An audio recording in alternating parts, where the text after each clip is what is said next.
Welcome, everyone. My name is Michael. I am so excited to be here. I am both a marketer and a magician. And today we're going to be talking about some big ideas. Does anyone need a pencil? Yes, I need might this one. have one. I do have a pen. How about this? That's not a pencil.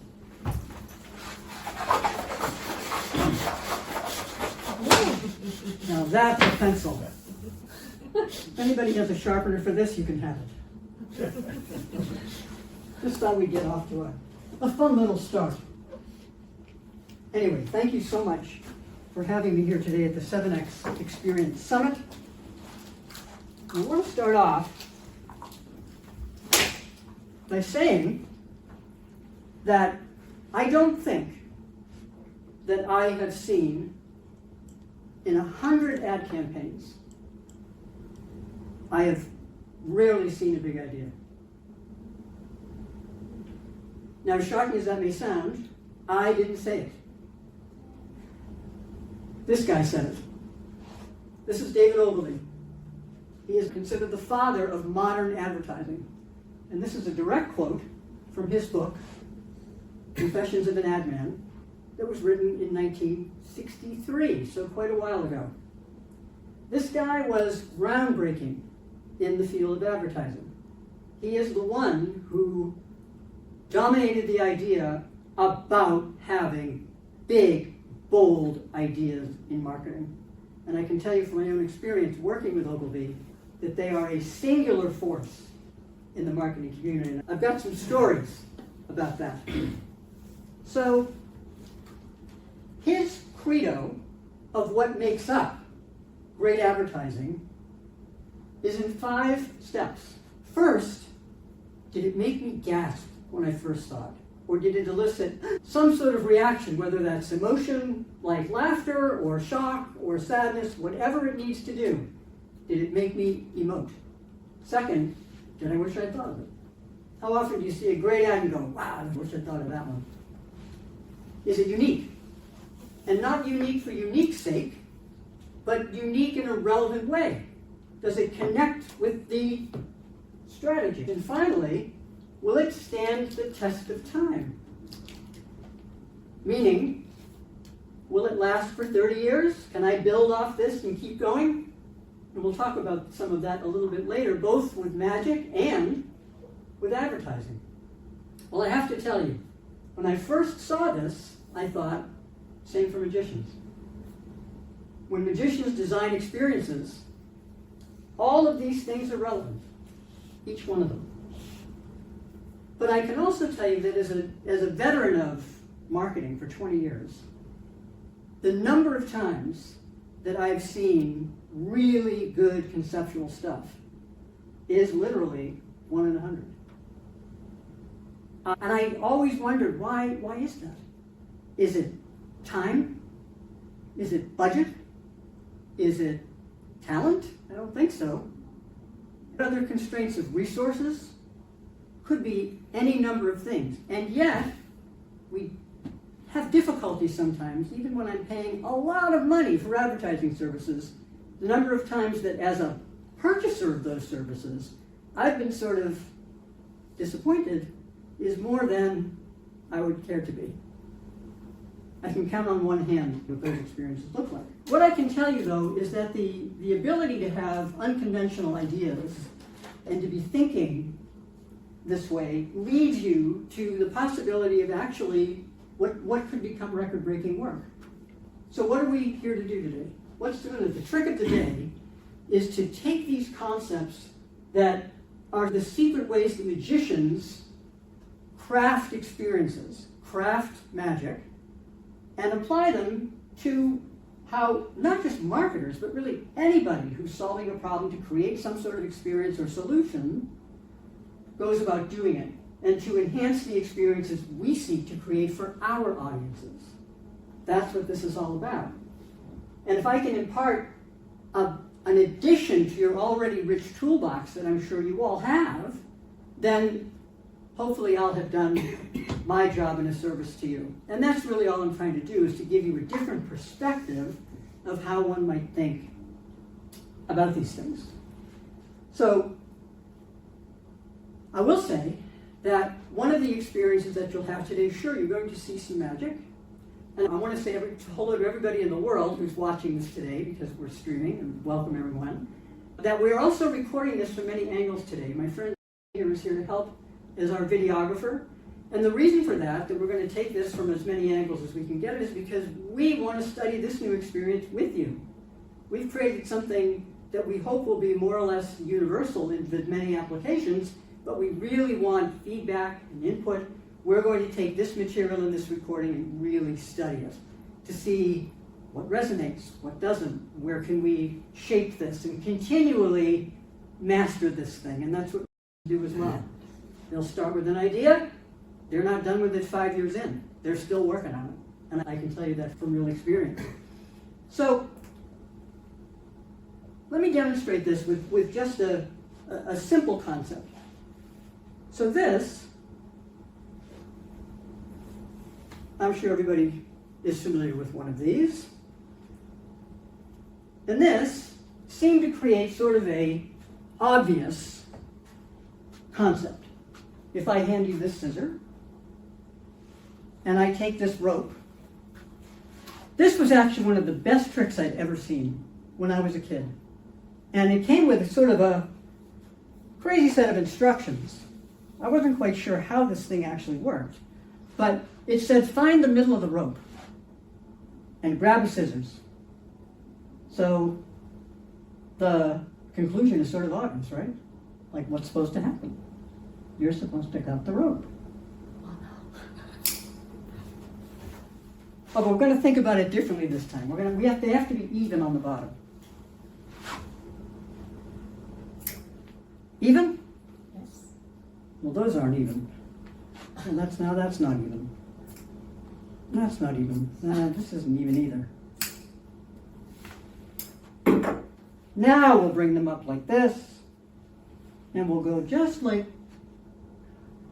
I get lost every time. Let's try something else. So, if we think a little bit differently, If we do this, and I cut this rope here, and here, how many pieces will I have? 3. I'll have 3. I will have 3. And that is very clear. Now, if we think differently, these are all the same. Most magicians will bring the ropes up like this, but I want to challenge us to think just a little bit differently, to wind up with something more to work with. Maybe a small idea, or a medium idea, or a large idea. Now we have a little bit more to work with. Don't be shy. So let's see if we can get this back to where we can work together a little bit more clearly. If we gather these ropes up this way, this is what most magicians would do, but I don't want to do what most magicians do. I want to actually show you that there are 3 pieces here of different lengths. And I want to gather them up from the bottom, 1, 2, and 3. Now watch closely.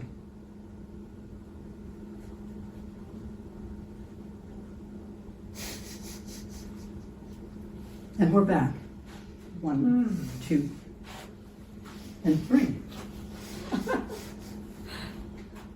So if we were to take these pieces of rope and we were to cheat and put them back together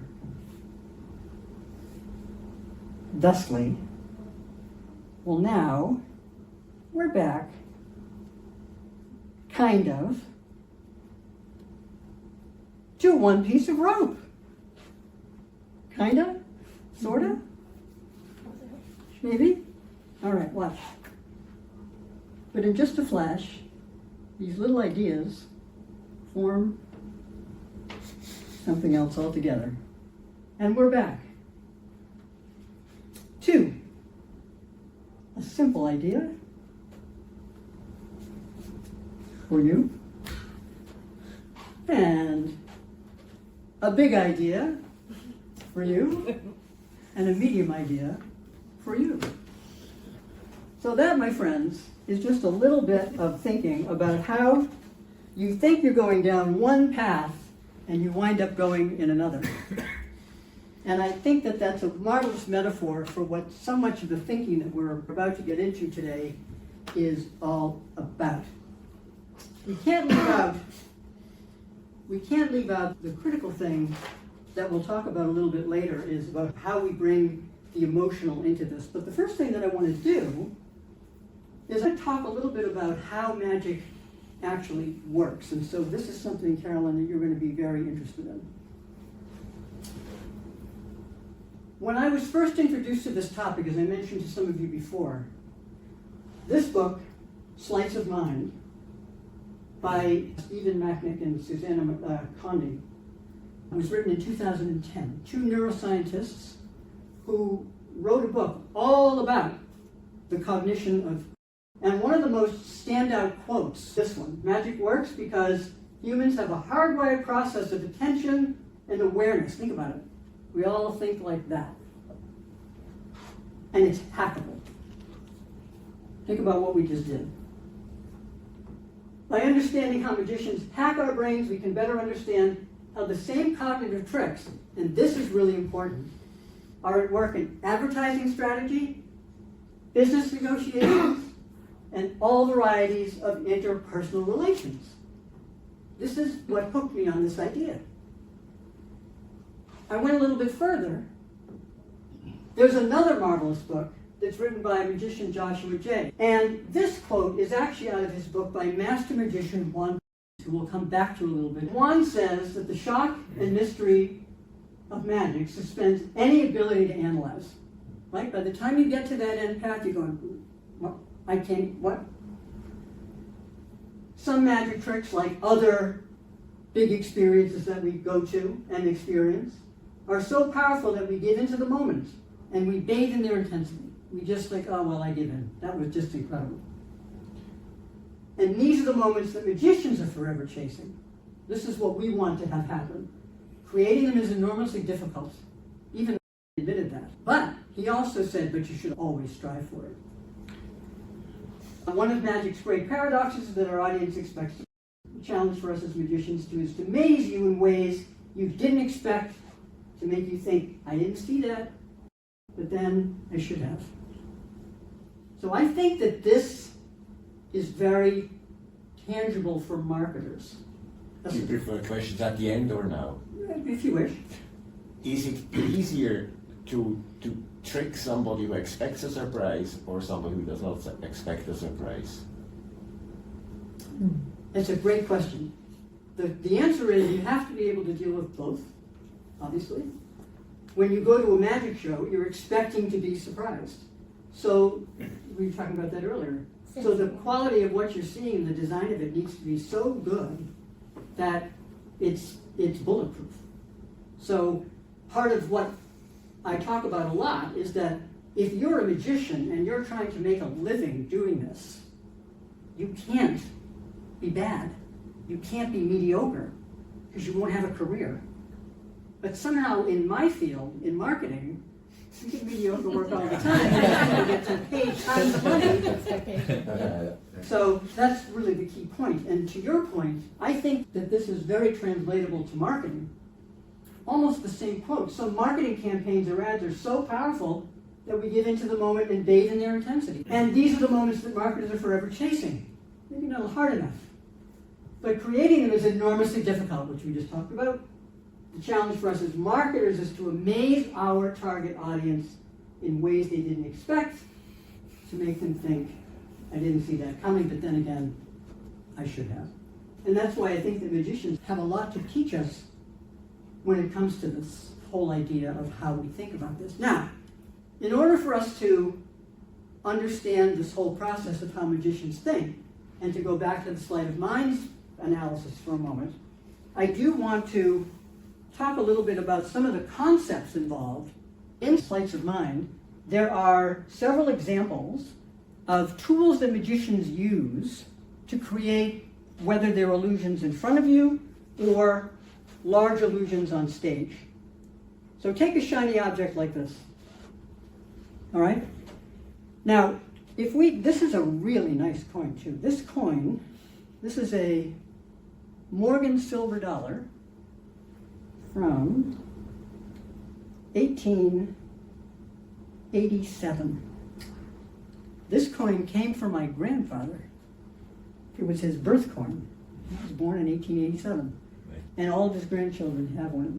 It's really cool. Now, we'll put the coin right here, and I'm going to close my hand around it. Now, nothing has happened to it yet. It's still there. And it doesn't take much. Just a second. And you just give it a little squeeze like this. And it goes. Now, if you reach this way, and you squeeze again, it comes back. It's very elusive.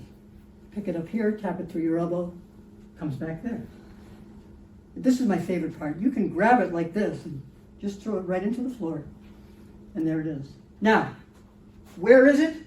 Where is it? If you reach out this way, it comes back. And then, so do my glasses, which I usually forget.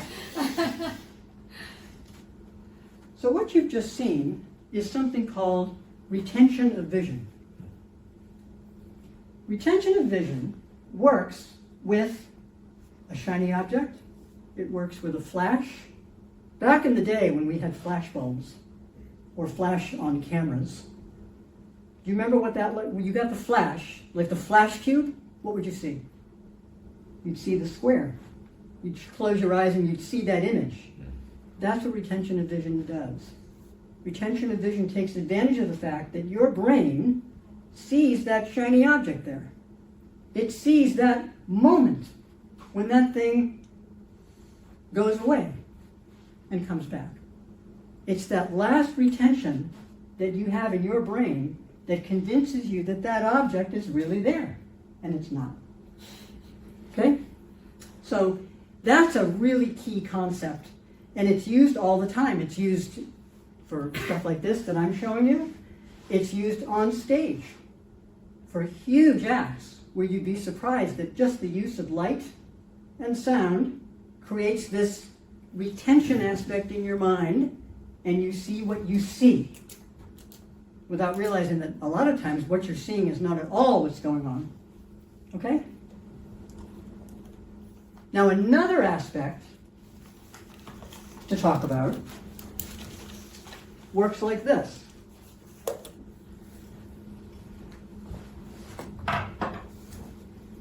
This prop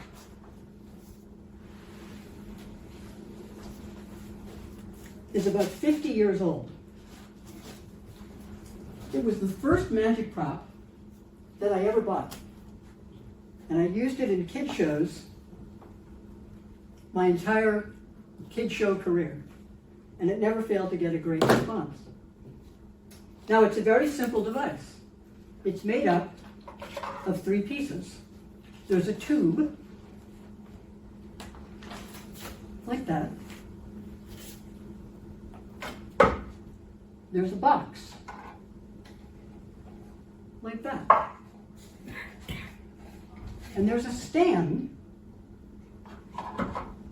so you can see that there's a space here. So there's no holes in our table. But watch, with just a simple, just like that. Here's what happens.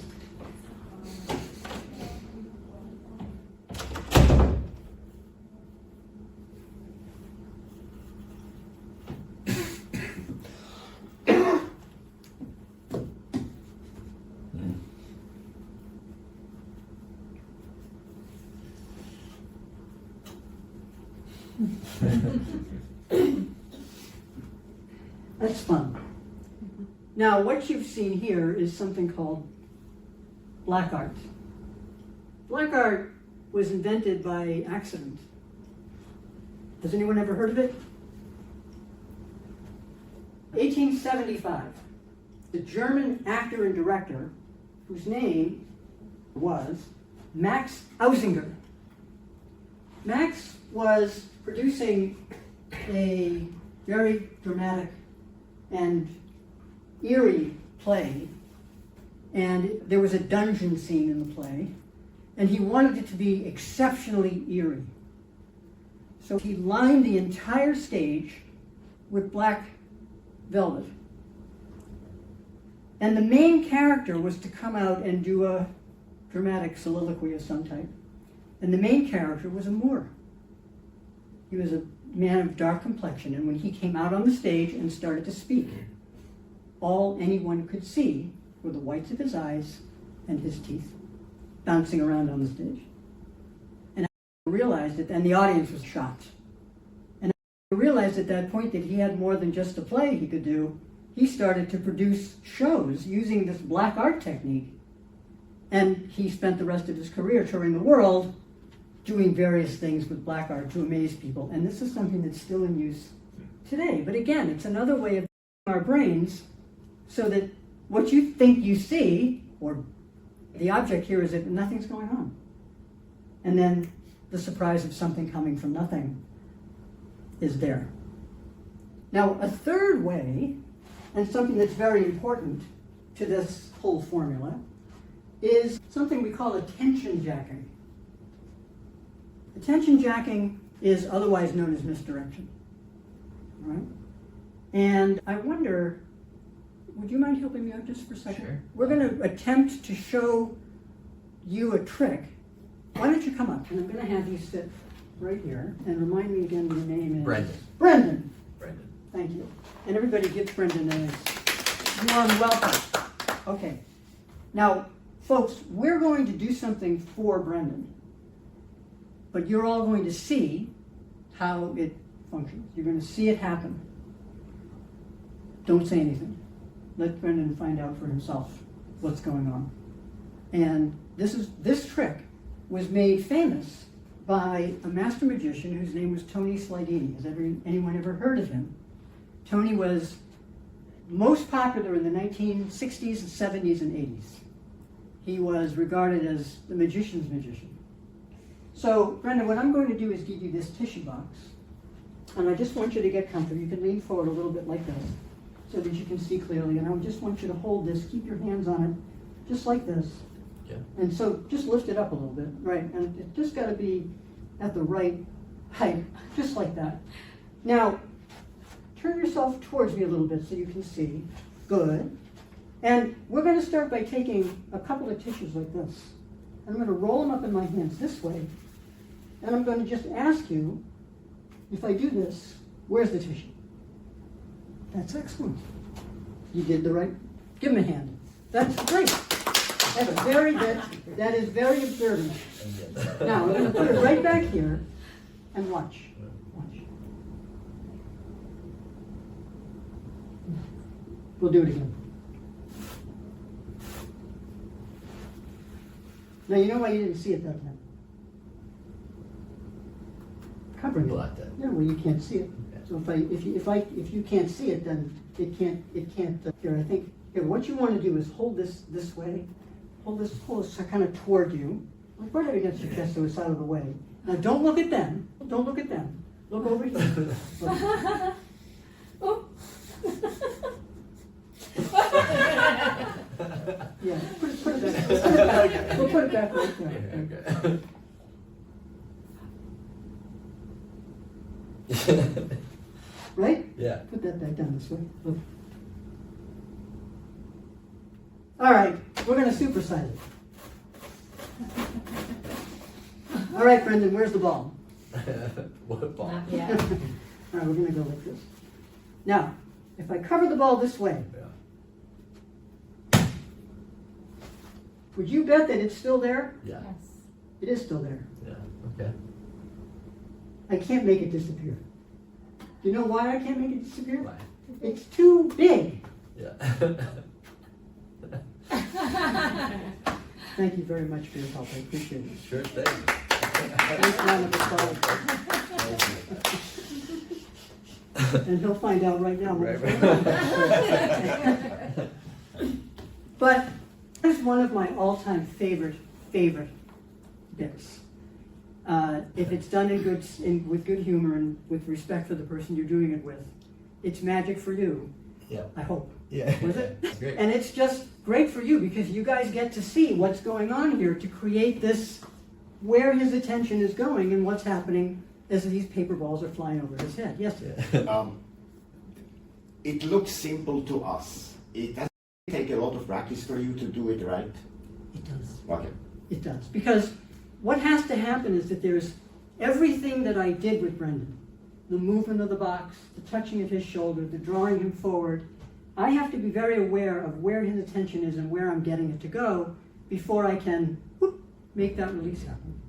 So yes, it takes a lot of time with different people to say, and like we're doing today. So yeah, it's one of the things I've played with since I was a kid.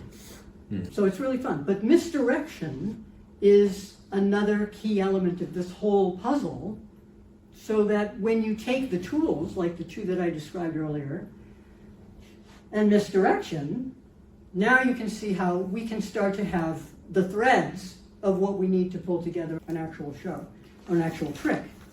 There is another thing though, and that is that what we say is just as important, if not more so, than what we show. Let me show you what I mean by that. And I think we can probably discuss this. Actually, Carolyn, would you guys come up and just join me here? It might be easier to do this way because I'm going to need both of you at one time. And I'm going to have you come right over here like this. And Carolyn, I'm going to begin by asking you, Sharon, does that look like a solid object to you? Yes. Knife. You know what that is? I think it's a pocket knife. A pocket knife, otherwise known as? Murder. Well, some people call it a penknife. Why? Why would you call it a penknife? Well, back in the day, way back before the internet, when there were quill pens, they used to use a small pen like this to carve out the tip of the nib of the quill pen, and then it got its name, penknife. In fact, our second president, Thomas Jefferson, invented the penknife. So not only is this show magical, it's also educational. Now, when that knife disappears and it winds up in my pocket, what would most people say? That wasn't magic at all. It was just sleight of hand. You made that knife go up this sleeve, around your back, down this sleeve, and into your pocket, which is exactly what happened. But look, if I were to hold this knife this way, Sharon, and I were to take this in my hand, and you were to grab my wrist, just like that, and you can see it's there. Now, if the next time I open my hand, that knife is gone, why, that would be real magic, right? Really? Right, folks? That would be real magic. Yes. Say it with me. That would be real magic. Yes. Yeah. Nobody can do that. Well, let's be honest about it. Nobody can do that. However, there is something called the intricate web of distraction. You know what that is? Let me show you. The intricate web of distraction looks like this. Look.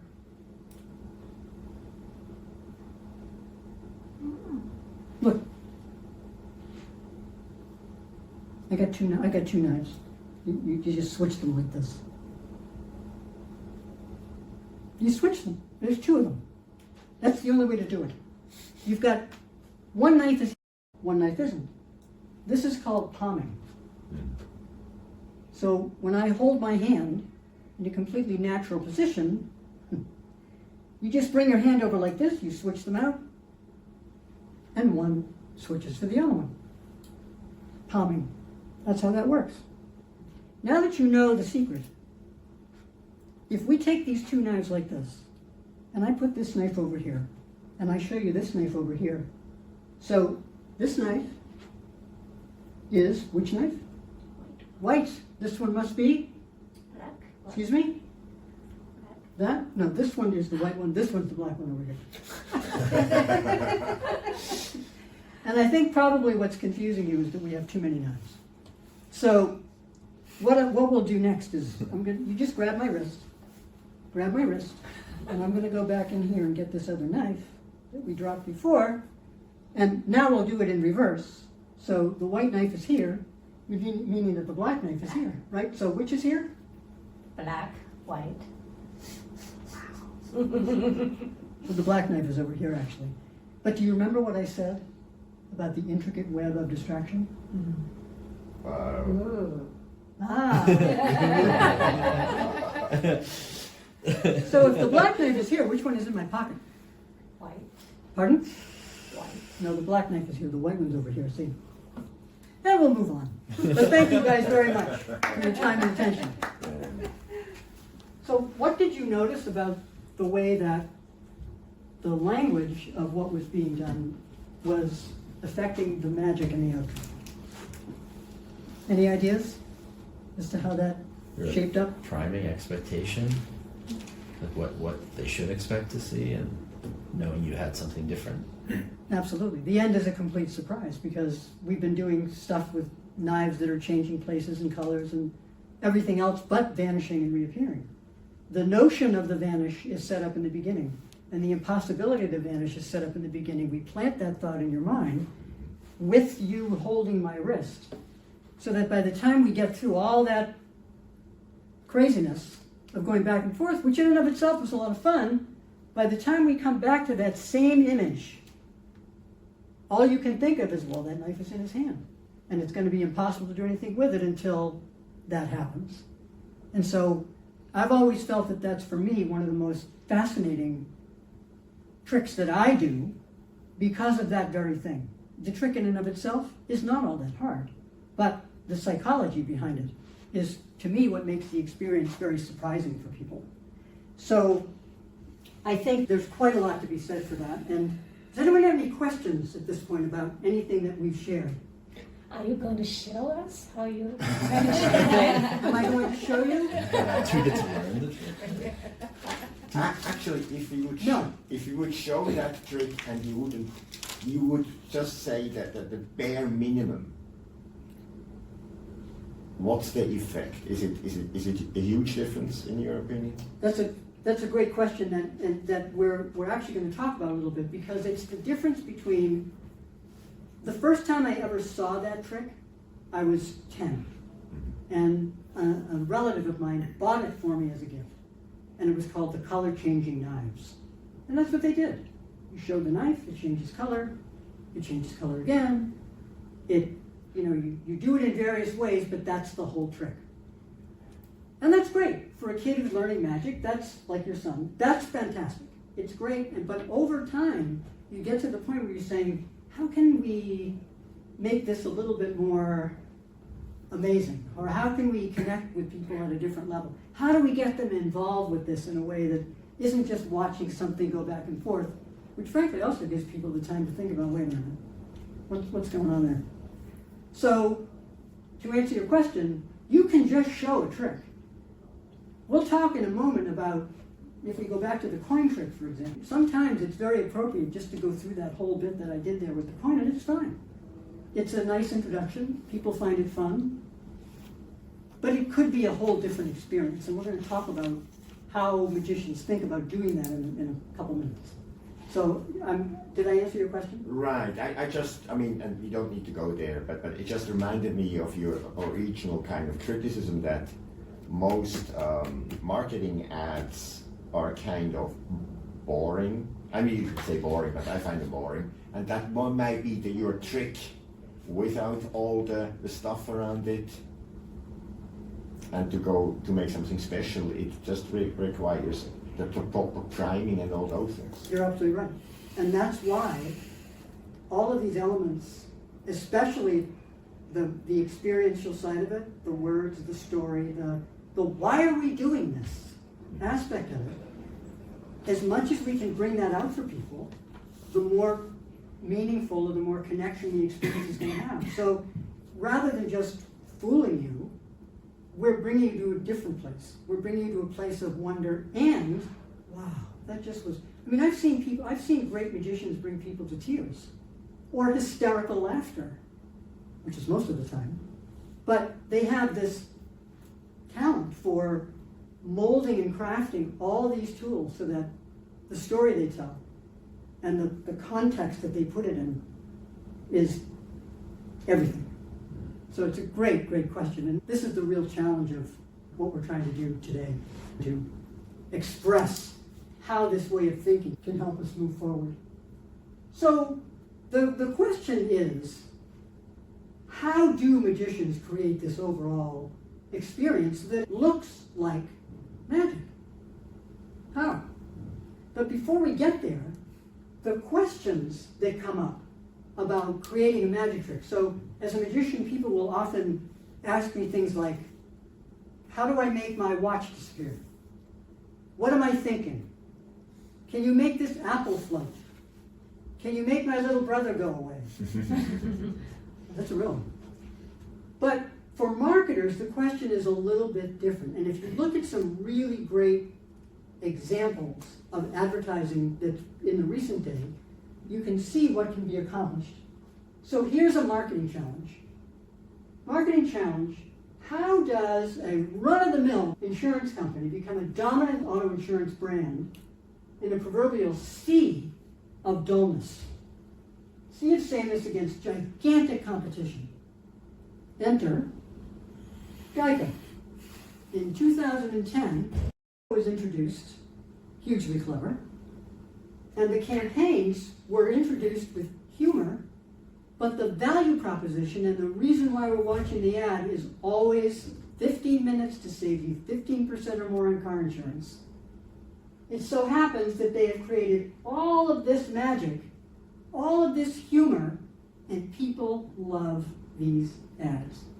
Because Whedon and Kennedy, who created them, figured out a way through insights and research and testing and of all types, in-person, virtual, what have you, to figure out what would resonate with people, what would they find amusing, but also not to lose the message of 15 minutes saves 15% or more in car insurance. This campaign has been running successfully since 2010, and it continues to evolve today. I guarantee that the people who think about creating this advertising go beyond the pale. They don't stop at the obvious, like so many do. You can tell the ones that do. Look at any bank ad. Every bank ad I see, the same. Even car ads, they're all the same. You could take the name off the ad and you wouldn't know who the advertiser was. So this, it's what kind of is, for me, the big question is, does it work for a big crowd or a small crowd? There's another commercial that goes in the ones with the yellow ostrich, stuff. Liberty Mutual. Yeah, Liberty Mutual. And they have I thought the ostrich was stupid, and then later they became funny when they brought in the second guy, and each time I start laughing, and my wife looks at me and says, "You've seen it now for 10 times." And next time I'm going to laugh again. So it doesn't always work with everybody, and it's really not that funny, but I react to it. So how do you, it works for some people. Why does that work for so many? And not just for some people, because it is a bit weird. Because the research that's been done guides them in terms of its appeal across a broad range of people. Mm-hmm. When they test these ads, they're putting a huge array of people in a room to view them. And they're getting reaction from every age group, all genders, all persuasions, everything. And they've got a very good sense when they show that ad, how many people that's going to appeal to versus those that it won't. And ads like Liberty Mutual, this is just me, I don't think they're as well done as these. No, I said I laugh, but the rest of the family doesn't. Yeah. So it's trial and error too. So you've got to get out and test this stuff, and you see the ones that keep repeating as the ones that are working. I've seen Geico ads that you'll see once or twice and then never again. And then you'll see series like the one with the teacher who's teaching people my age not to be their parents. I love that ad. It's hysterical because it connects with my generation, which is exactly where it's targeted. So why are there so many? I mean, they're not just dull; they're just kind of mind-blowing dull ads. Well, this is my point. You're helping me out here. This is my point. This is my point as to why that is, in my opinion, is that folks who are doing these campaigns and assigned to these campaigns aren't bringing their A game all the time to the work, the upfront work, and then the actual creative work that needs to go into them to create a magical outcome. We'll talk about this a little bit more because I've got some anecdotal stuff to share. This is one example. Another example is one that everybody knows. In the late 1980s, this iconic shoe brand was losing to its major competitor. It had sales of not even $1 billion before it introduced this campaign. Yeah. And from 88 to 98, they increased their share of the American domestic sports shoe business from 18% to 43% with Just Do It. And Just Do It obviously is still running. It's inspirational. No matter what they do with it, people respond to it. And people use it as their own personal, I came in this morning and I just said, just do it, right? It's iconic. And the effect that it had on that business goes without saying. Third example, which is actually one of my favorites, happened in 2004. This was a 70-year-old soap brand, and it challenged the whole beauty industry, turned it on its head, which that industry put out incredibly high standards for beauty, especially with women, and this was a challenge. So this ad featured diverse women of all types and talked about beauty from the inside out. Everybody's beautiful. And the campaign was Let's Change Beauty from Dove, Real Beauty. This campaign is also still evolving. And imagine now, so this is something that speaks to not just women, but also to men. Because we, the support that Dove brand got for standing behind women in this way organically brought them enormous growth in the market. And it's just another example of how understanding the insights around the topic you're advertising, what's important to people, what matters, why are they even listening to you, and then trying to come up with messaging that resonates to that group, that gives them all the emotional insight and motivation that you want them to have to join you. What could be better? And the other part of the brand journey, of course, is that they have to live that brand. They can't just, they have to stand behind it. And they do. And this one has really stood the test of time. And all of these ads, in my opinion, fulfill Ogilvy's 5 steps. I think they all make us go, or some type of emotional reaction. If it's motivation, it could be the sports piece. They're all unique in their own beautiful way. They're all relevant, they're on strategy, and they stand the test of time. I used to work for a guy who, ironically, came out of the Ogilvy shop. And I'll tell you more about him in a moment. But he was a huge proponent, and he ran a small agency, did not run a big shop. But his whole mindset was what we're talking about today. And I can tell you, we would talk about the fact that, here's what we're going to do, he would tell a client. We're going to come in and ask you and your CEO and your salespeople a whole bunch of questions. We're going to find out why people buy from you. We're going to go to your clients. We're going to say, hey, there's a lot of choices out there. This was a high-tech agency, by the way. A lot of choices out there to buy your software, to buy your machine, or whatever it is you've got. Why these guys? So he would actually do an exhaustive interview process around that. And he kind of short-circuited the big agency process for account management by making that research process smaller. So he didn't go out and do, online research. You know, he didn't have the budget for that, but he did have the time to get on the phone, talk to these CEOs, talk to these salespeople, talk to a dozen customers. And then he said, we're going to sit down as a creative team, and I watched them do this. And we're going to come up with literally hundreds of ideas, whatever it takes to get beyond the obvious.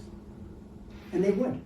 They would sit in a room, and you'd walk in and you'd see balled up papers thrown over their heads because they were just trying to get beyond what's everybody going to do anyway. And then they would come up with the 1, the 3, or the 8 ideas that they could bring into a client that they knew would fulfill those categories, any one of which they could stand behind. And he said, his quotable thing that I always took away from this was, you need to stand out, you need to be bold, you need to take risks, because playing it safe is risky business. And I loved that. And it's true. And, you know, we're taking some risks today. I'm going to take some more of them. I hope you'll indulge me. But any questions on this? Are you seeing where this linkage is starting to shape up? Seems like that's why there's lots of bad ads too. Risk. Oh yeah. Yes. Oh yeah. I think there's an intrinsic fear of taking risks. And there's also the other thing is too many decision makers, and you know, and in the end, the one that is the least offensive Right. idea will make it through. Yeah. Yeah, Yeah. yeah, Yeah. by committee. Yeah. By committee. Mhm. We're going to get into how they create those ads. I'm going to step back for a moment and talk about how we think about creating magic. So let's go back to the coin trick. And this takes us back to a point that you made earlier, which was, do you ever just show the trick and that's it? Yeah, sometimes. I mean, if you're in a group and people, show me something quick. You go, okay. And that can be fun. But we need to think differently. We need to think about, well, what do I want this coin to do? Why am I even doing this trick? Today I was doing it to demonstrate a concept. I would rarely show it that way. So why are we here? What's the effect I'm trying to create? Is it clear? Why am I going to show it? What's the meaning of it? What could I do with this? If it's going to disappear, then where's it going to go? If it disappears and goes to my pocket, maybe that's not so impressive. Maybe they're thinking about dozens of ways that could happen. Maybe it could go to an impossible place, like under your chair or something. But what if it wasn't a ring? What if it wasn't a coin? What if it was a ring? How about if I borrow the ring? What does that do? It creates some connection. Well, wait, but what if I borrow more than one ring? And what if I don't make it disappear? Man, what if I make it do something completely different? By the way, is anybody wearing a ring that I might borrow? You can have an earring. No rings? No, I need a I ring. got one. Yeah. You have one? Yeah. All right. Nobody else has a ring? Do you have a ring, Jay? I'll borrow it. This is a $10 ring. So. That's a $10 ring. So be careful. All right, now listen. I've got a Is more. this I've got- ring, is there a story behind this ring? You know, the ring that I had tattooed her, initial on my finger, so that was the real ring. Wow. But the, the one I had gotten for our wedding didn't fit, and I didn't have enough time to get another one. So I walked down Newberry Street, and some lady on the street was selling rings, and that one fit. Wow. Okay. See, that's a good story. Yeah. That's a good story. Jay, what about you? This is my wedding ring. This is your wedding ring. I can tell by Jay's tone of voice that he's not entirely sure. Yeah. You are the only person that I would give this to. Okay, and Jay, the story behind this beautiful wedding ring, does anybody else have a ring? No? Okay. Then I will use, and I'm going to let you examine this. See, we're always prepared. This is my wedding ring. And the story behind that ring is that my wife and I wanted something unique. And this ring came from a fellow in Boston that my parents knew for a very long time. And he actually made this ring custom for us. And I've now worn it for 39 years.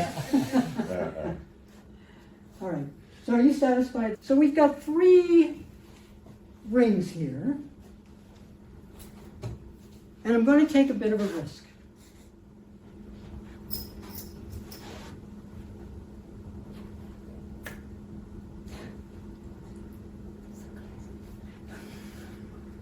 Hope this worked. Hope it happens. Right?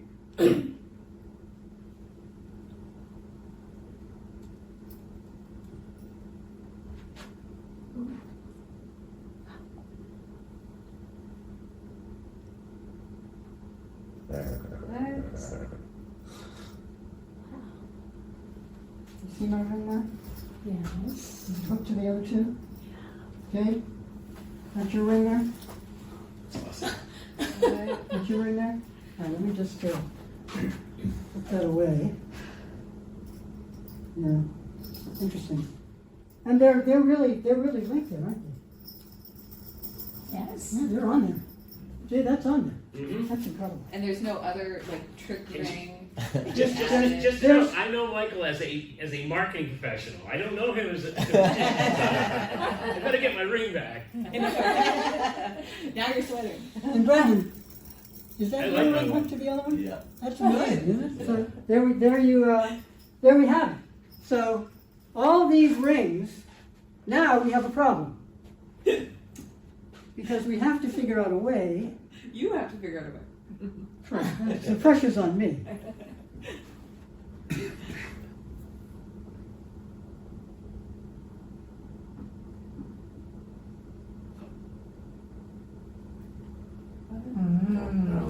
That's Way, one. way easier than I thought.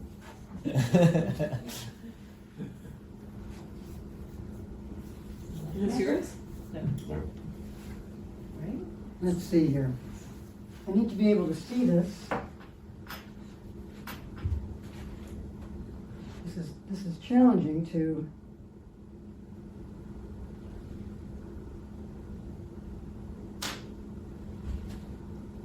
Okay. Any luck?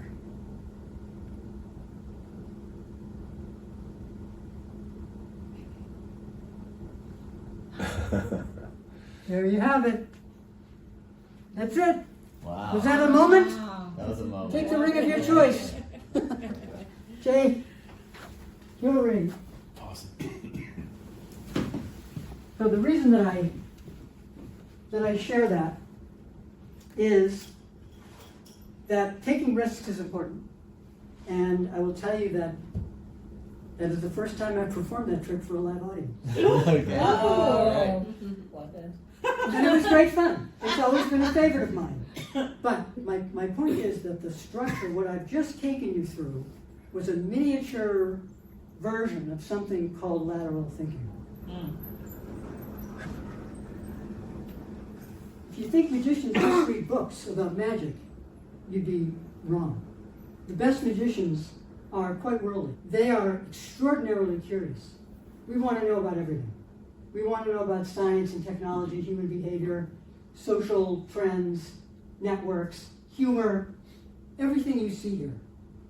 And so we read a lot of disparate stuff to educate ourselves as to what's going on in the world, what the prevailing feeling. I mean, if I'm going to do a magic show in Ireland, it's not going to be the same magic show that I'm going to do here in the US, right? So I need to be aware. I need to be informed. And so the magicians that I know that are real solid professionals are some of the most worldly people I know. There's one extraordinarily funny and talented magician out of Toronto. Her name is Carissa Hendricks. And she has a character by the name of Lucy Darling, who is absolutely hysterical. Look her up. But the reason she's so hysterical, she can banter with people off the cuff and be absolutely amazingly connected because she just has that vibe as to who everybody is that she's speaking with. Because she's so well read. She's brilliant. So this is a big deal. And so magicians need to do a few things at once to create miracles. They need to be curious. They need to have this worldly understanding. They need to understand insights about their audience. Who, what, why, where, when, what motivates. They need empathy. I must understand how I can make you feel and feel it in return if we're going to create an experience. And then the last one is this power of lateral thinking. What is that? Lateral thinking was actually something that's fairly recently coined by a psychologist named Edward de Bono in 1967. I know there's a lot of words here. I'm breaking all the rules of PowerPoint. But lateral thinking is a way of thinking about reaching a solution that encourages you to think about as many disparate ideas as you possibly can. Things that are completely unrelated to one another. So it uses reasoning that is not obvious. It doesn't follow a linear path so that you start at A and wind up at B, C, and D. You start at A, you go to Z, you go to 1, you go to Roman numeral 2, you mix and match. And what ends up happening as a result of mixing and matching and just shooting everything you can, it's like throwing stuff against the wall, what happens? Happy accidents happen. Everybody who's been through a creative process knows this. Some of the best ideas come from, I didn't know that thinking about the color red and name anything, that tree outside could spark an idea that would be completely unique to what it is we're trying to do. So you get this sort of natural or organic creation of other ideas that come from this process. So you're winding your way through this whole thing, and you're breaking away from traditional norms. You're not doing what's conventional. And that is the essence of what magicians do when they're thinking about creating magic. They're trying to take pieces from all different angles, points of view, shapes, sizes. The whole idea about taking you from vanishing a coin to linking 3 people's rings together, in my mind, was a perfect way of expressing how we can ideate and just let your head go. When the magician that I mentioned earlier, Joshua Jay, thinks about creating magic, he doesn't start with what the trick is or how it's done. He just starts free associating. And in his words, he uses his words and physicality to imagine what's possible. What if I could, or what if I could do that? And if I did that, what if I could do that? Well, if that happened, then that person might react that way. Well, what if I did this? So in much the same way, this is how I'm expressing, saying, well, we could make the coin vanish, but why don't we make a ring vanish? Ooh, but if we make the ring vanish, how about if we use 3 rings? What if they didn't vanish? Yeah. What if they linked? Right? Whoa, that would be amazing. So that was why I've taken you through this and sort of used that as an example as to, and that's a wonderfully constructed magic trick. And it follows the rules of what I'm about to show you, because any magic trick that uses this methodology, this is embodied by a magician. I'm going to explain this. I know it looks confusing, but the magician that I mentioned earlier, Juan Tamariz. Juan Tamariz is a master magician. He's a Spanish magician. He is a magician's magician.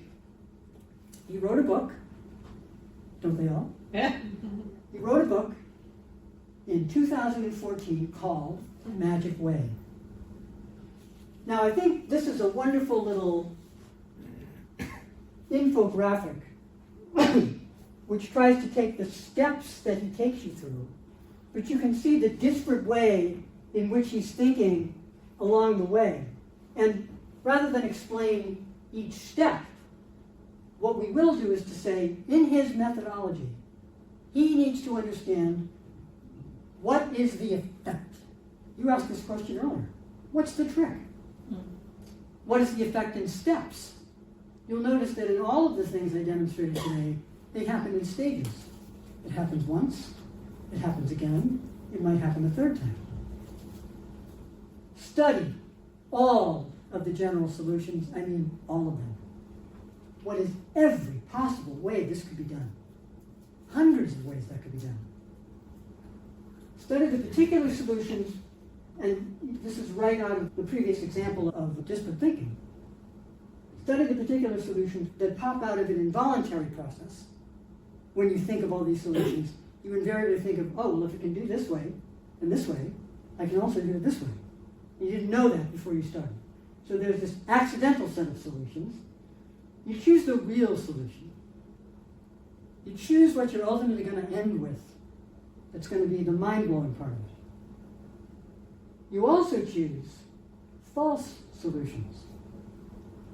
False solutions are introducing all of the ways that the audience is thinking could be done that you shut down with the next demonstration. So, with the coin, for example, when you think it's in my hand, I reach this way and I show you my empty hand. That's a good example of that. You choose the solution effect, which is that in the moment, what is the actual solution I'm going to use to create the final effect? What do I want to happen? When do you stop a particular solution? In other words, how many repetitions am I going to do? I've seen guys come up with, 10 steps of the trick, and it's like, all right already, it's a little too much. And then finally, you repeat the effect with a change of solution, which is what I just described. So all of that works together to bring you to what he calls a magic rainbow at the very end. So, if this can be true for magicians, marketers have to have a roadmap. Marketers will say, yeah, but how do I use it? And actually, anybody can use this. So let me do this. Before we get to this, I want to introduce something before we get into this last piece. There's something interesting that I want to do. Hold that thought. And I want to hand out some stuff. So, I have a box. Oh, thank you. My wife is very happy. I have a cover and I have a cube. Hi, what is your name, by the way? Tammy. Tammy, nice to meet you. I'm I sorry. have a pencil, and I have a crayon box with a crayon in it. I've got a toothbrush. Jay, you can take a look at the toothbrush. Old one. I know, right? You? And of what magician, some magicians always have a card box, so we'll leave the card box there. Now, we were talking about kids' magic sets before. So feel free to just take a look at those objects. Take a look at the boxes and everything else. Can you guys just get together for a minute and see if you can figure out what could you possibly do magically with that box, that cube, and that cover? And while they're talking about that, we'll take a look at these objects, because this is how I make friends. I just give out disparate objects. And take a look at it. You calm it. Yeah, exactly. See? I've got a piece. Yes, right? Well, was there a question? What are we trying to do? You're just looking Yeah, at it. That's you change the fine. color. I just wanted everybody to get a chance to handle what we're going to be using in a moment. Okay, I'm going to give you 30 seconds more. Yeah, and you hear the sound of dropping off. Can you figure out any ways that you might actually do magic with those objects? Yeah, exactly. Yeah, because if you use the That's great. have that look at it. Conceptually, I love that idea. So that's what you can think of. So that's the solution we're going to stop. And then. But that's an obvious one, right? Yeah. Time's up. Yes. Time's up. Okay, so guys, what did you come up with? These could be broken. Several. We come up with the obvious ones that we're going to stop, but we haven't got to the next step. Okay, what is the trick you think you're going to do? The color changing one? Change the color, it goes in, or make this disappear from Mhm. the Yeah. box. Yeah. One thing is you pretend you put it in like that, but in reality you distract and put it in maybe like that, different color. Yeah. The other one was that, you put it on it, and then you close So it. the- That's a very interesting Very idea. clever, huh? Yeah. Yeah, or if it, and the cube looks very solid too, but I don't know if there's a trick to it where you can do it so you pull out a different cube so you can actually look through it, because those colors look like they could be holes, so you can create something else. It's a very interesting idea. It really is. Do you want to see what the actual trick looks like? Sure. Yes. Now remember, this is in a kid's magic set. Mm-hmm. Okay. So I have an empty box, and I have a cube. Now, Carolyn, your job is to select a color and leave it face up in the box and cover the box. And I won't look. And when you're done, Can she show everybody else? you can show everybody else which color is facing forward. And when you're done, Okay. tell everyone. Okay. You all done? Yep. It's covered, so I can't see it. Mm-hmm. Okay. Now I, in all of my childlike worldliness, I'm going to try and discern. I'm going to hide this behind my back so that I can't see it. And the only thing I'm going to do is put it up to my head like this. And I'm going to try and decide what color you've chosen. I think I have it. I think I have it. I think you chose a dark color. I think you chose the color black. Ta-da! Yay! So which couldn't be easier for a kid, right? Yeah. So when it's behind my back, I just switch the cover, put it up to my head like this, and I Oh, look at brilliant! it, and then I put it back, and I've done my first, I thought the box was actually see-through, so when you were looking into your eye, you were like, all right, so I see yellow and blue make green, so it must be black. So it's really it's a clever little thing, right? But what's cool is that you guys were thinking about something completely different. How do we make the cube disappear? How do we make it change color? What else could we do? Could it float? It could be any number Yeah. of things. There's possibilities of actually dumping this and putting it on the table to make the cube disappear. Yeah. There's all kinds of possibilities. And in a broader workshop, I plan to do more of this with people. Did you guys figure out anything that might happen with those? All right, we'll come back to that in a second. Nothing. Really bad. Just brushing his teeth. Exactly. Look, all the cavities are gone. We will come back to that in a moment. All right. Let's get back. So what I wanted to do in that case was just to open your mind up a little bit. To see that this sort of, you thought of all kinds of possibilities. I heard you knocking around some stuff. What could we do with this? It's just a different way of introducing you to the way in which we might think about, what can we do with this? I mean, if I gave you a twig, some yarn, and a baseball bat, what could I? We want to make this process, this magic way, relatable for marketers.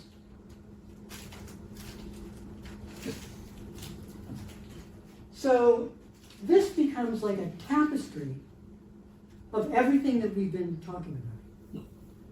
The magic way is on the left, which is what I just described to you, with the illustration here.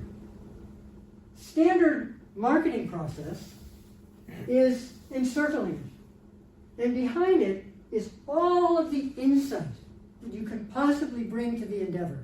So whatever that is, research, primary, secondary, in-person, online, what have you. And a marketer needs to understand the product and service they're selling. What are the objectives? Specifically, what are the objectives? We need to understand its value. The value proposition is the most important thing I have. It's the reason for the trick. It's the reason for the ad. If I can't express the value, I don't have an ad. 15 minutes to save 15% or more in car insurance. That's the value proposition. Dove Real Beauty, value proposition. Determine the value is just a key element. Find the competitive differentiation. How can we position ourselves differently? What's the space that we can live in that no one else is living in? That takes research. That you need to understand. What do we have that we can prove is a unique set of skills that fulfill that value proposition that perhaps nobody else has. We need to meet the customer's burden of proof with that value proposition. We need to have all those reasons to back it up. In marketing context, we call them reasons to believe. In magic, we use the same thing. we give you all those false solutions, reasons to believe something else, something that we want you to think before we show you the real surprise. We then establish a brand platform. We establish the way we're going to present ourselves, the way we express our message to you, the same way that a magician expresses the effect of magic to you. Then we're going to, through all this process, we're going to spin up as many possible ideas in establishing that brand platform positioning to arrive at that point. We want to come up with hundreds, possibly, of ideas. We do not want to stop thinking. And that's my challenge to everybody, is not to stop thinking. Always challenge the status quo. It's never good enough. You can't stop and say, well, it's good enough. Really?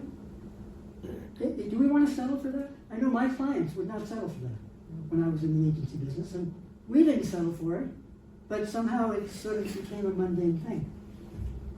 You have to put the product as hero, and with all of that, kind of using this magic way of thinking as your motivation, we can arrive at the same place, a positively, best foot forward, groundbreaking type of advertising, if you devote the time, attention, and everything that it deserves to it.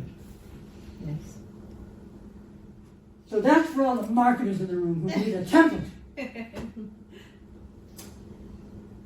And that's how you arrive at stuff like this. In a word. So, I want to end our discussion with a little bit of a demonstration of how this can work. And I'm going to take these objects back. You know what? There's another, this has just been sitting on the table. Just pass this around. This is just my drink for the day. We'll use this as well. Oh, the card box, thank you. I'll come back for that. Yeah. Right. And this, Make the water and we got disappear. the pencil, thank you. Here, can I get this? Everyone's taking a good look at that. And whatever we're going to do with that. Sure, yeah, we'll. Oh, there's one other thing that I forgot. And actually, there's a whole bunch of them over there. But for the moment, we're just going to use. I forgot to pull out the gift. Tim, would you come up? I would love to. This is a gift for you. And when everybody leaves today, there's a gift for everybody off by the blackboard over there. And I'm going to let you have this for the moment. Thank you. And I just want you to hold on to that. And as we figure out some thing that we can do with this, or the crayon. I'm going to take the crayon out before. Okay. So here we have a bunch of objects, and so this demonstrates visually sort of what we were chatting about before, which is like, how would you take these disparate objects and do something with them that has maybe never been done before? How would I even start to think about that? How do I start thinking about that? I'm not sure, but we'll give it a try. So while I'm doing this, would you simply take the ribbon off of that scroll, and I'm going to start. Am I allowed to open it up? You can, but don't read it yet. What I'm going to do is that. Not impressive yet.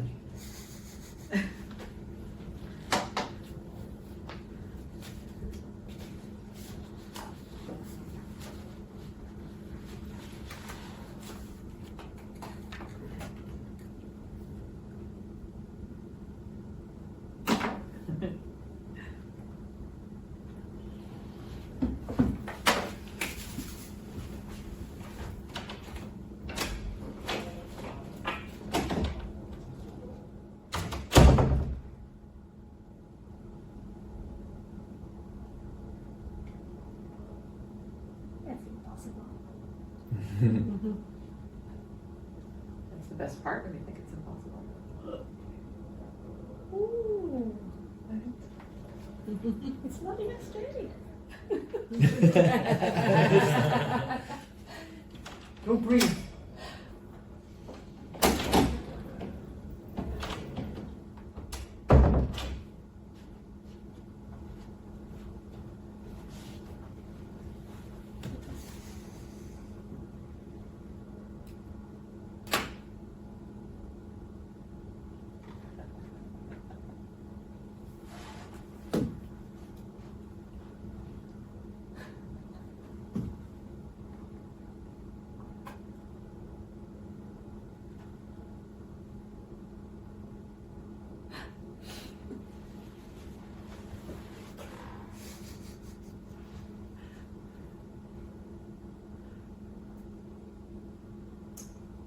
Tammy, would you read the first paragraph? The secret to creating magic is not found in a single idea, but in the connections we forge between the most unlikely of thoughts.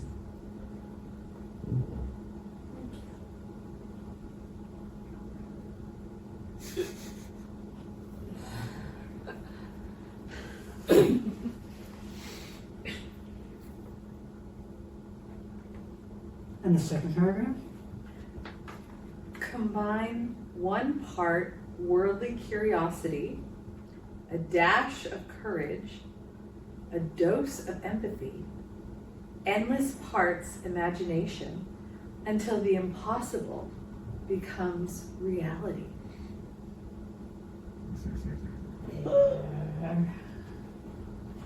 No. He's going to stand with it.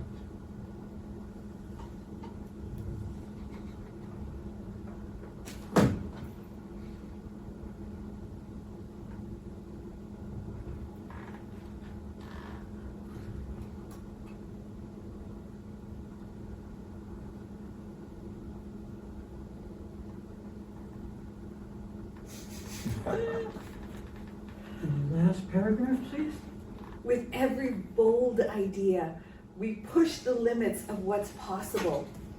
And when we find the balance between the practical and the imaginative, we create magic that leaves the world in wonder. And there you have it. That is how disparate thinking brings things together to create a miracle. Oh my God. I hope you all enjoyed today. I want to thank you all for having me. And I want to thank the Summit for inviting me to join you today. I had an immense amount of fun, and I hope that you guys did too, and I hope that I left you with something to think about. I also don't want to leave without giving credit to all these people who helped me devise and develop this piece of work to where it is today. And I'll open it up to any questions that you may have. Thank you. Thank you. How did you do this? Blue?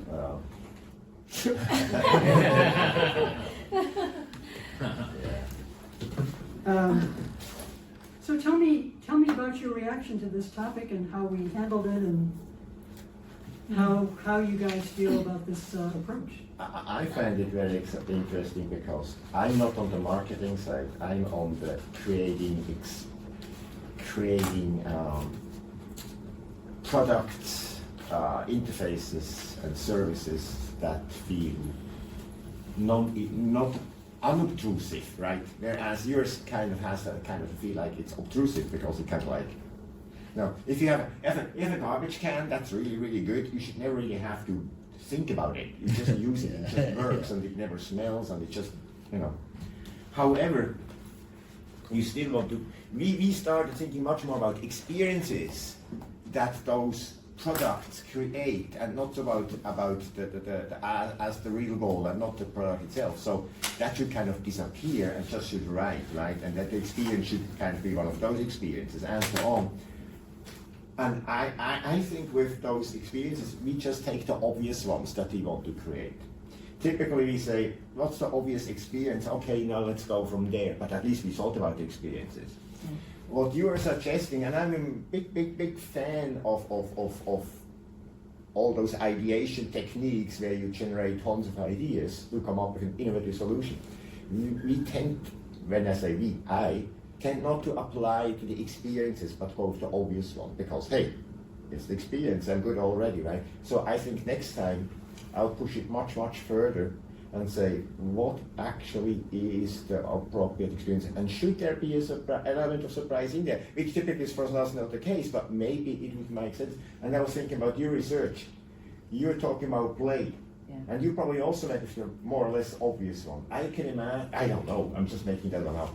But I could imagine that in your situation, where you want to kind of make the kids or the adults think about climate change, a good dose of surprise in the experience may actually be very, very positive because it's more memorable. Yeah. You know, as a marketer, you know, as I mentioned, that's how I know Michael and I've been in marketing 25 years, pre-internet, post-internet. You know, to hear you talk to some degree is interesting because I think we've been in the internet age so long and the technology age so long that our understanding of what is unobtrusive and magic and whatever has changed dramatically very quickly. And so there is a lot of magic and unexpected things that we all start to take for granted. And it's interesting, as a marketer, pushing those things, you know, I want you, if the experience is the product, I want you to push that. If the experience is helping me sell a product, I send off ads that land on an experience that help push. You know, it's just interesting, you know, how things have changed so much so quickly, and how, you know, there is so much surprise in technology, and that you know, sort of now we take it for granted, and we think it's expected. It's just interesting to think, you know, to understand how our thinking about magic, the magic of technology, has changed over time. It's just very interesting to hear that. That's an interesting conversation because in the creation of content around this topic, I've found that there are such a large number of references to where magic comes into play in marketing or technology or experience. There are many different ways to think about it. So does it mean that every experience needs to be shocking? No. But should every experience be meaningful and connect? Yes. So there are very subtle types of surprises that can be designed, which you don't have to call out as like, wow, but they can be observed and they can be humorous, they can be poignant, because when you capture an audience's attention and they're observing, for example, one bit I did not do today, which is a staple of my stage shows, is when my glasses suddenly appear on my face. Yeah. And I don't say anything about it. I just let people discover that they're there. And it starts usually over here, and then it goes over there, and the laughter goes all the way back. And I just keep going. It's a very subtle thing, but it commits people to observe what you're doing from then on and forward in a way that just coming out and doing anything otherwise might not. So I might start incorporating that. Yeah. But Well, I was gonna say, like, I know plenty of people who wear glasses who, like, magically, like, the glasses magically disappear, like, not intentionally, right? And then they magically get discovered. they're up here. Yeah. They're up there like that. Where am I? Who put them there, right? Your own magician. Exactly. Like Jay's doing. Yeah. Right? Yeah, no, Yeah. so you're right. And these, you know, the other observation I made recently was that so many times with anything that we're talking about, all of these different topics, references to magic are made all the time, out of hand. I don't think folks necessarily, I know they don't, regard the import of it. But, you know, so many salespeople who are presenting something, and this is where the magic happens. You see, really, what magic is that? Or that the outcome was magical. I mean, it's an overused colloquial term. Yeah. Or they'll talk about a trick, right? And The trick, they'll there's a use it trick. disparagingly, like, oh, there's some trick behind There's it, some or trick, whatever. Here's exactly. the trick. Here's the. And so, budget money. and that becomes something we were talking about before, which is that magic is not so much about deceiving people.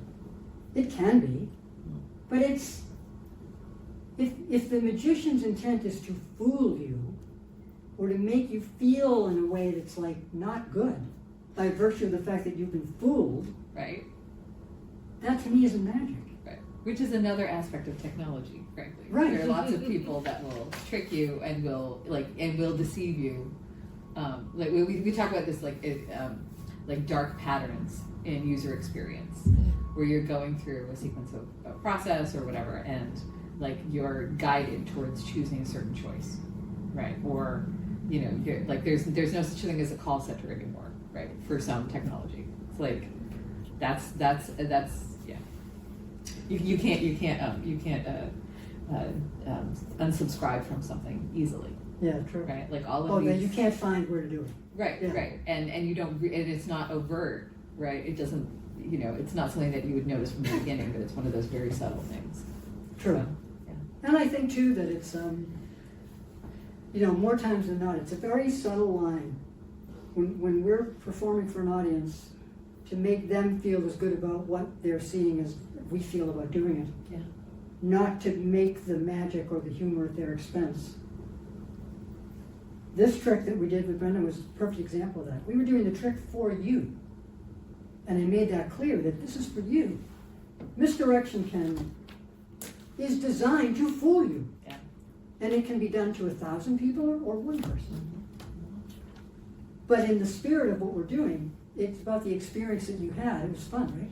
It was fun for me, it was fun for you, and it wasn't put in a context to say, watch how this guy can't see what's going on. Right, right. It was magical for him, and in some way, it was magical for you, because you were watching someone be amazed. So, it's the same in marketing. I mean, you can have marketing that's edgy and insulting, Yeah. just for the sake of edginess. Yep. Versus edgy but really smart. Where you go, oh, yeah, that's an angle no one thought of. You So, could, Roland, to answer some of your questions about marketing, I don't want to overtalk Michael at all, but my background is in performance marketing. I typically don't do the brand work. I typically sort of inherit it and then use that based on super hard number crunching. I've got a data science background as well, and so that's part of the problem with marketing. It's maybe a big idea was done sometime, but now it's grinding every last penny out of it to the point where a lot of organizations forget to reinvest in either that big idea or a new one to sustain it. So you're grinding, like I said, I've got a big enough, strong enough, and long enough data science background that with different statistical tools and Python coding, whatever, and say, hey, I can see things are starting to. We need to reinvest in that thing that I don't do. So I'm not asking for more money. I'm saying you need to do something up here, or else the whole thing is going to start gliding downward at some pace, and eventually, and then all of a sudden it's like, hello, and I've been in companies where it's just. I was at Adweek last week, and that was the conversation across the board, was this the long and short of it, balancing that performance. So there's a lack of big idea thinking in marketing today, largely driven to, Google and Meta. The ad platforms allow you to crunch numbers, and I love that. I don't want to like, I get a big thrill out of data science and number crunching and whatever, but it really does. Right. All of a sudden the ads are all the same. Oh yeah. Whatever. I'm disgusted by pretty much every ad I see that and I always the best I can do is accuse them that it's not for me, but I can't imagine who it is for. Right. They're just so bad and lame. And I was stunned that Aflac still does the same stuff they did 20 years ago, 20 plus years ago. I saw it recently. it's interesting that, there are certain companies who will keep repeating the same ads over and over and over again. And the only reason they do it is because they work. Right. And persistence works. Yeah. They work. And so regardless of how we may feel about it, they work, which is why they're buying that expensive media for that stupid ad. The quintessential annoying ad is the Cars for Kids ad. Oh, It's so annoying, and in and of itself intentionally. is one of the reasons why it works. Yeah. Right. There was a whole article about that Yeah. somewhere. I The could, Times or I something could last sing week. it for you now, and I swear every time I heard it begin, I turned it off. I turn but it I off. still know it. Mhm. I don't know where I You're look at. brainwashed. Exactly. Yeah. Exactly. Yeah. So, yeah. But then there's also like TikTok, right, where it's like it's marketing, but you're not seeing ads. You're not seeing things that are overtly. Ads don't look very much different from the rest, that's what it Oh, exactly. Right. Yeah, Right. yeah, Like it's yeah. all the same. Yeah, it's very weird. So you're getting a mix mash of content Yeah. and what could be regarded as an ad. Right. And here's to Jay's point, one of the things that I think happens not only in marketing and advertising, but in magic as well, is that the magician will pick up an amazing effect designed by someone else and eviscerate it. I mean, just kill it Yeah. by not giving it enough time, or not coming up with your own angle for that, or what's your point of view in doing anything that you saw today, or spending enough time to make sure that it's doing justice to the people that created it. When we create a brand campaign, the brand people spend millions of dollars to create this marvelous, and then it gets handed down, and it gets watered down, and watered down, and watered down, because now you're relying on data, and AI, and all the things that we think are gonna, get us the results, and we forget about the whole experience of the message that we're trying to deliver. Yeah. I feel like that makes me think of I feel like so many CEOs and stuff like that, they value the quantitative Mhm. research Oh, so 100%. much more, and not that there isn't a lot to that, but I think that's one of the struggles in UX too, is that people like to do qualitative research and having to convince people that this is a value. Right. Because I think that's where the really good ideas come The from. shocking to me is to be hired a lot of times to be a number cruncher, but not be listened to. So here's where things are going. Here's where things are, and they are where I told you they would be, and they're getting worse. Right. Just keep trying, work harder. It doesn't work harder. So you need the big idea, and that's one of the reasons why when Michael told me this, I was like, oh my God, I'm your number one fan, and I am. His family is his number one fan, of course, but I'm his number 5 fan, number 6 Depends fan. on who you ask. But I think that the question that I have for the group like this or others is, it's one of those things where you hear a good discussion, you go, yeah, we're going to go off and do that. And you go back to your office and it's the same. No. Because you're under the same pressures you were under before you came to them. Yeah. So, Well, there's a lot of, we know how to do this in corporate America to the degree that is embarrassing. We know how to do this. I worked at a large agency, and one of our biggest clients, and one that I worked on for a long time, was General Motors. They deserve to fail. I want to see them fail. I want to see them fail because I know that not only the advice that we as an agency gave them, but I know the advice that other agencies that we would, even aggressively pitch against, and I know the advice that they gave them, and General Motors never took any of it, and they deserve to fail. And it's so bad that their leadership is making millions of dollars every year. And it's because, and I've heard several, of their CEOs say this fact. Only someone from General Motors knows how to fix General Motors. And they've needed bail, at least one bailout, in the past 10 years. It's like, what the hell? They don't know anything. no. But that's a big problem too, and that's why I think the big idea thing is so cool. It hopefully can shake up somebody who's stuck. Well, I can tell you that on a smaller scale, the agency that I mentioned that I worked for a couple of years, this fellow Robert Rosenthal, his pitch won him so much business because the companies that we would present that to hadn't heard it before. They would sit there and go, wow, we've never had a discussion like this. So let's go. And so it was relatively easy to get those pilot programs going and then to prove their worth, because this was a direct marketing agency, so we could measure everything. Yeah. And it made a huge amount of sense to me. Yeah, Michael, when's the last time you heard?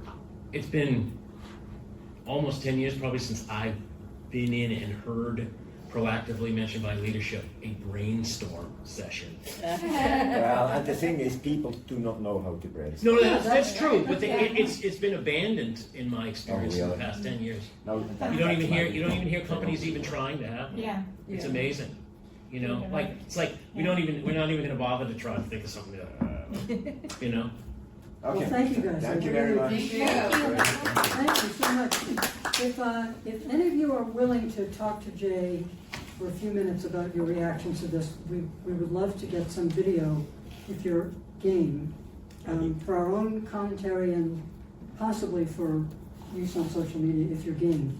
And if so, then I have a document you can I'm fill happy out. to, but I need a bit food first. Yeah, Okay. exactly, yeah. Oh, lunchtime. Okay, we can do it later too. Sure. Yeah. Souvenir. Oh, yeah. Okay. Keep the message. Thank you all. Yeah, thank you. Yeah, thank you, Michael.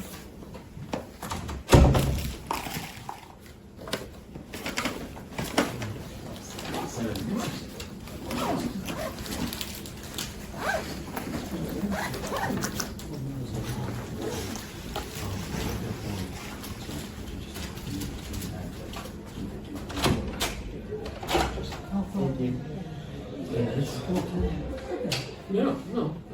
Well, what I didn't account for this discussion. Yeah. Oh, Sure, we can- yeah. I didn't even. I'm just talking about your presentation. Yeah. So with it, and that could have gone 25 minutes. So, I mean, originally, we designed it for 3 hours. Because Oh, the yeah. exercise- I heard about this balancing thing. Because I don't understand how he did it. Did you, like, he I was assembled there, it? I was standing next to him as he was constructing this. It's fun. Yeah, that's a miracle. And those are all individual parts? They are. Yes. I handled the toothbrush and didn't know where he was going with this, and I was like, "Holy cow!" Yeah. I can vouch for all of that. This is a demonstration of how disparate thinking and disparate objects can come together to form a miraculous ending. Miraculous. Right? It's been like that for 10 minutes, and I don't understand how it still. How is it? That's magic. That's magic for Magic. you. There Right? can only be one explanation. Right, of course. Very cool. Thank you. Yeah. it's so cool. Thank you. Yeah. Well, I hope it resonated. Yeah.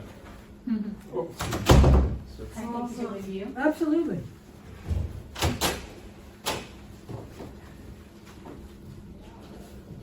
Cheers. Okay. Can Thank I you. ask Thank you. Can I have one too? Oh yeah, sure. Really, to have this opportunity Okay. to have picture with a celebrity. Thank you. Thank you. Too bad I Thank was you. presenting, had to miss your presentation. Oh, well, But I'll have to catch up the. we have video. Thank you so much. Thank you. I heard it's so amazing. Now I get to see it. Yeah, because you were thinking about this as a workshop with like a client organization. Yeah. So the fact that, right, so you got through so much was awesome. So the piece Yeah. with the box Yeah. was just a smidge of what I would do in a workshop. Yeah. My plan originally was to give people a bunch of objects like these Yeah. and say, have at it. Yeah. And you saw what they did. They actually came up with some pretty cool ideas. Yeah. So you'd have, in a big group, if the room were filled, I would have gone group here, group there, group there, group there, and either given them disparate Yeah, yeah, objects, yeah, or I yeah, would have yeah. given them an actual trick Yeah. in separate pieces to Yeah. say, make a trick with that, Yeah. because there is a solution. And my intent originally was to say, you've just exercised your mind in a way that it typically doesn't think. Right. And now when you go back to your office and you're Right. trying to ideate around something Right. else, you're gonna find a much Awesome. freer. Awesome. Awesome, Association. awesome. So, Yeah, I'd love to see this with a marketing group. That would be aw. yeah. And the positioning for the marketing people is, look, we get it. We Yeah. know that Yeah. you know what you're doing. Yeah. I think maybe we'll just put these things out on a table or something. Just throw these away. Oh, yeah. But most of it worked. I was so nervous in the beginning. Oh, this was. I don't even want. Don't talk to me about this. I don't want. We're not talking about this. I'm just telling you, it's just so enjoyable. It was just. Oh, I'm so glad. I mean, because some of it I was focused too much on like making sure I got the shot, that I wasn't really paying attention to what was going on. But this was easily for me to see as I was kind of managing the camera. And I was like, oh, that's fucking awesome. I just wish there were more people here. Yeah. So I want to know nothing. I just enjoy. I don't try to figure it out at all. I just love enjoying the moment. I'm glad you enjoyed it. Do you want this or? No. Yeah, you do. So just a little memento. Okay.